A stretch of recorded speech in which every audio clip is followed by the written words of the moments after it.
Good morning, everybody. It's such a wonderful day to be here in my house in Florida.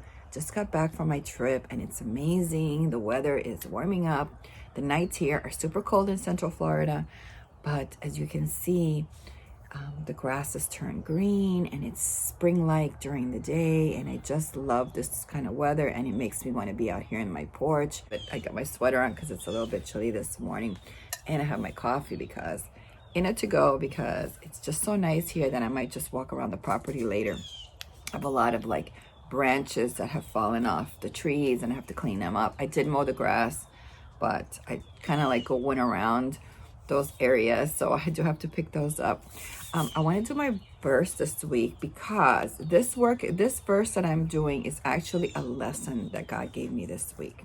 I think God's timing was perfect for me to learn this lesson, and that's why I want to share with you this week in my verse. My mom had a friend down there who had a situation where she's been struggling with this divorce for 5 years, and she's been going through this problem, and she's towards the ends of it, and there's a house involved and all of this mess. And I, of course, volunteered to help her because I went through divorce and I did a lot of my own litigation in my own divorce, and saved me a lot of money.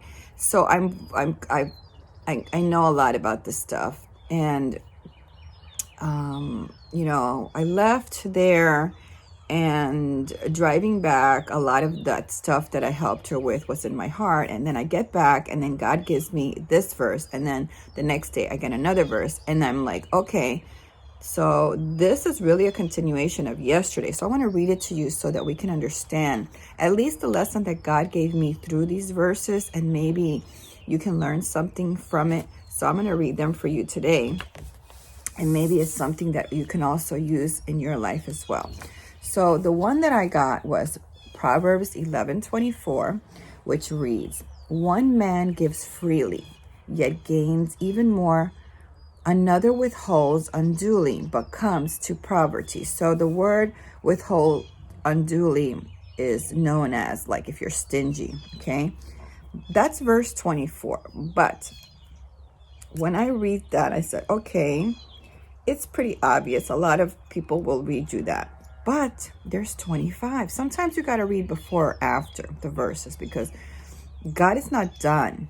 I mean, we can categorize verses, but sometimes it still continues on in the next verse, and that's important, and you have to know, especially if God is bringing you this for a lesson that he's teaching you. So verse 25 reads, "The generous will prosper. Those who refresh others will themselves be refreshed." When I read that part, I really understood it because this is exactly what happened to me. So let me read you first the observation, the general observation of this, and then we're going to go into the application, how this applied to my life as God was bringing me into this lesson. So the observation was, you must look at these two verses together. That's what I got, at least for me. We become richer by being generous. The world tells us to hold on to as much as possible, but God blesses those who give freely of this is important, their possessions, their time, and their energy. So it's not just money like people tell you. You can also give your possessions, your time, and energy. And really, what is more important in life than your time? Time is limited. There's one thing that we all know, that we're not going to live forever. We are going to be on this earth for a certain amount of times that God has destined for us. So that is something that we all know for real. So let me continue. When we give, God supplies us with more so we can give more. Nothing is really ours anyway, but given to us to help others. Look at the joys to helping others with God's approval. So now to my story of why God gave me this. So number one, it doesn't have to do only with money. Giving of your time doesn't have to. So I do a lot of helping people. I listen to them. Sometimes they call me. I pray for them. I give them advice for certain things that I know about. Might be about real estate, might be about the law, it might be about living on a homestead, it might be about traveling, it might be about, how to live small, so many things that in my lifetime as I got older, I have learned. So I have a wisdom-based knowledge because of the experiences that I have. So So somebody will come to me and I have that wisdom and knowledge to give them some kind of advice. So I believe that sometimes God connects me with people for that. So in this situation, God connected me with this woman to help her. So let me read you the application. Giving of our time to help others does not always bring a positive outcome. When others do not respect the time offered to them, we can be generous and hope that they get what God is doing by us, connecting to them to show them God's will and plans. Some people are too busy in their lives to think things through, and He sends them people like us. I made peace with what I had to do for God, though it is hard to see her choose to make the wrong choice. But I pray that she sees the light of God and walks into its path, having that faith to do something she's never done before. So after that, I did my prayer. So the problem was with this person is that she's fixated on an outcome that's really not going to happen, because she already went through the divorce and the judge has already ordered the sale of her home. And she is now trying to get refinancing for a home that she can't afford. And I pretty much told her, I said, look, and I sat down with her. I sat down for hours. I mean, I was with her during the Zoom call with the court. I called her real estate agent. When you realize my Sunday Bible video was done in a matter of overnight. I traveled Saturday. I got home. I unpacked. I got my dinner done, and I stayed up the whole night basically just to edit that video after I got home and post that video. And it was done. It was posted by like 9 a.m. in the morning. So, but the whole day that I had set for that, I really gave it to her, not knowing it was going to take the whole day with her. So I gave her my whole day. And then that night when she left, and it seemed to me like she didn't get anything of what I'm telling her. I mean, honestly, she's tried like everything. And I looked through her paperwork and I said to her, look, you're at this point. You're going to get money if you sell your house. Yes, you do have to split it with him. You have to give him this amount and you're going to get this amount. So she's got a good amount that she's going to get as a down payment for another house. And it's not like her house doesn't have a mortgage. She has a mortgage on the property. So the right thing for her is to accept that God is bringing her out of this situation, to close the door to something old and bringing her to something new. But nobody's told her that. So my connection with her was, and I felt it really strong, that God was telling me, you have to give her this message. You have to let her know that I want to help her. I want her to come to me. I want her to start following me.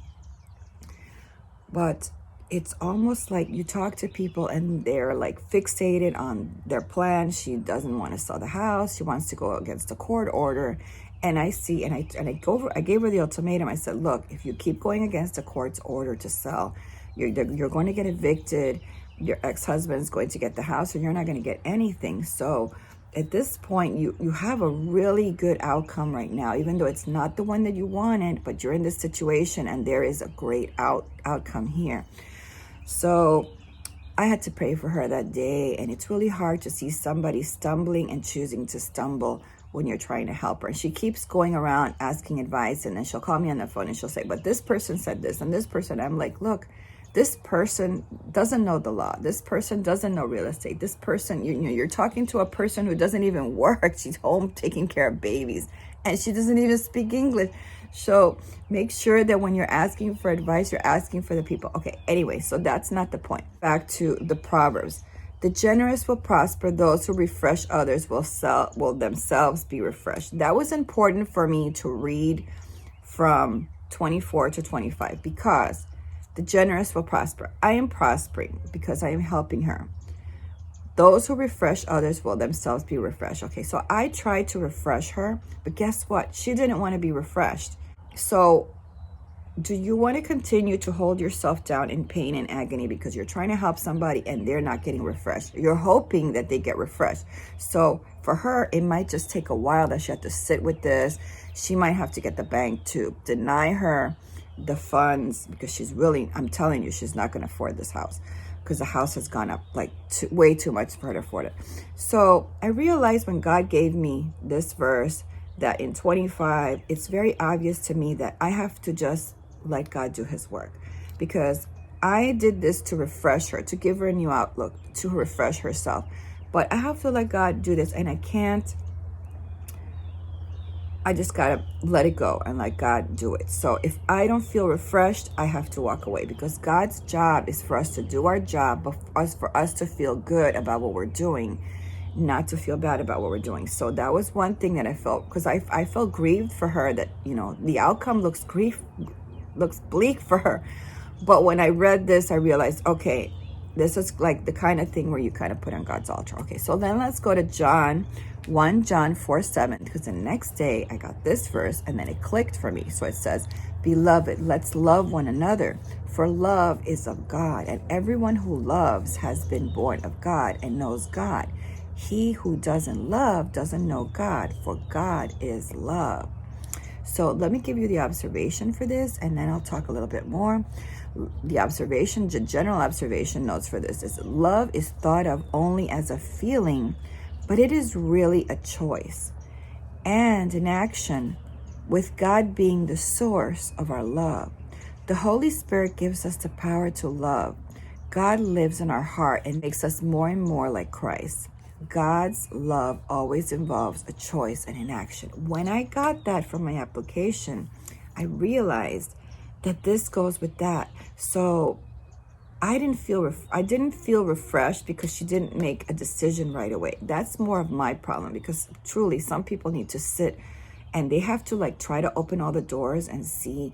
God's gonna keep closing the doors in her face where nothing's gonna work for her. So maybe eventually my trying to refresh her will refresh me back, because I'll feel like, okay, yes, she is not going to lose the house and she's going to move in God's plan. But I have to continue to love her from John, and understand that God is about choice. You have a choice to love somebody or not love somebody.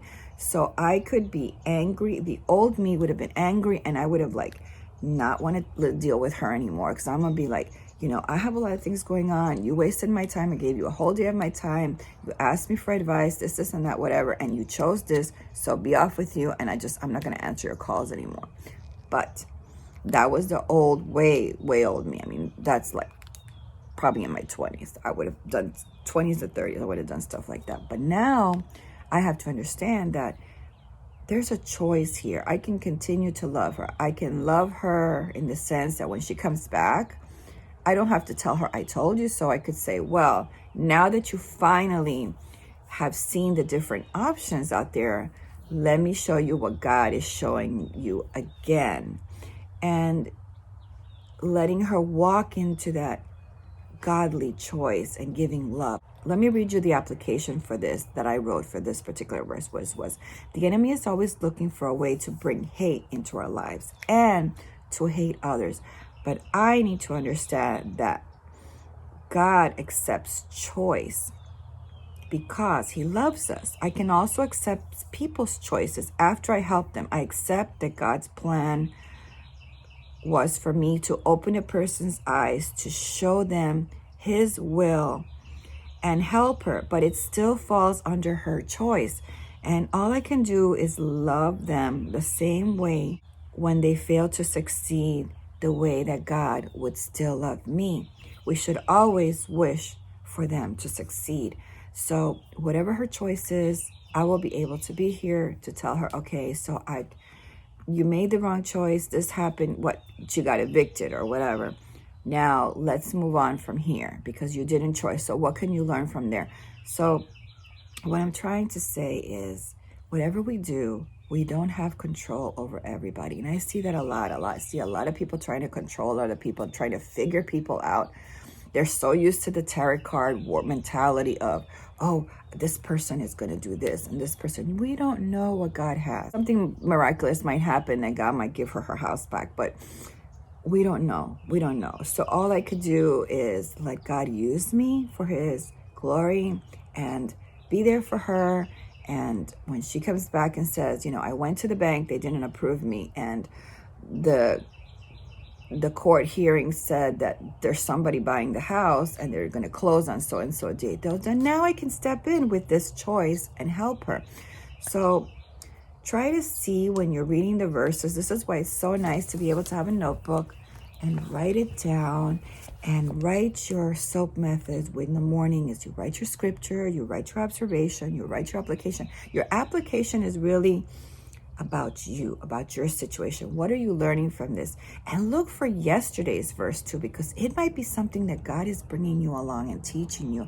And God will do that. He will correct you and show you. And you've seen that. We've read that in the Bible, how God has been teaching the characters of the Bible to grow in his love, trust, and faith. It's a gradual process, and it takes years. And we've seen that with Abraham. We've seen that with Sarai.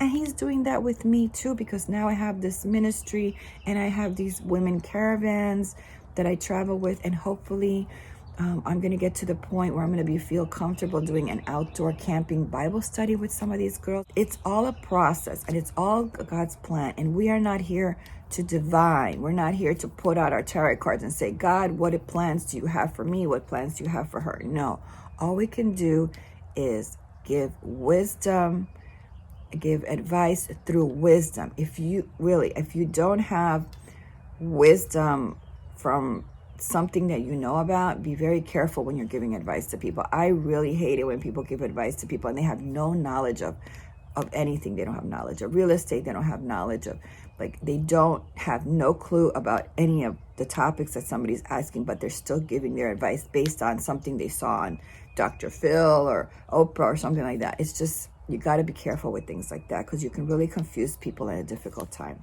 So I hope this verse helped you today. I hope that you understand how God works in our life. If you just really give in to him and let him guide you and show you. We all have things in our personality that's got to get changed when we come to Christ. And God is going to do that for us. Yes, you can go to church and you will get verses there. They will convict you, and you will come back, and you need to do the work. You need to sit down and do the work, because if God is giving you these things, or these examples of situations in your life, it's so that he can bring you closer to his character and teach you through it. So take everything today, whether it's a coworker that you don't like, you don't get along with, or something's happening, sit down and reflect on it. When you go back home over a cup of coffee or some tea, and really sit down and break it down. I love my new notebook. I'm going to do a video on my notebooks, because I've been working on this a little bit and fixing it up. And then I got some other notebooks that I'm going to be showing you. So I'm going to show you how I break down the things that God wants me to break down and fix myself. So this video is getting a little bit too long. Thank you so much for watching. I hope you all have a lovely day.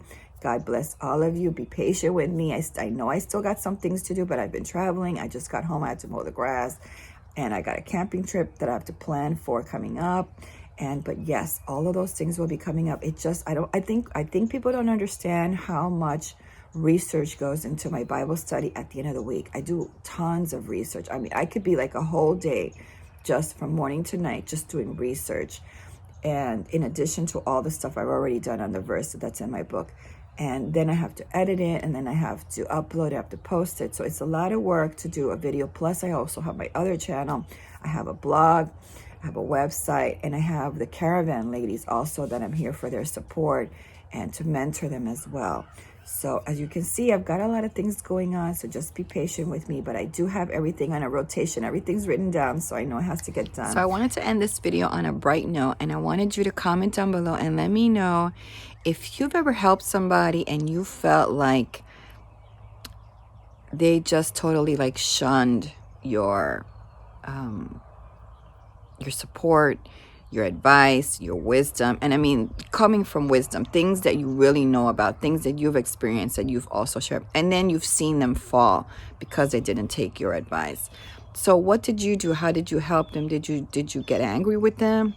Did you yell at them? Did you say, I told you so? Or were you just loving and accepted that they took the fall and just been there in support for them and try to get them to get back up again? Let me know in the comments if you've done something like that. So I just wanted to show you what a beautiful day it is here.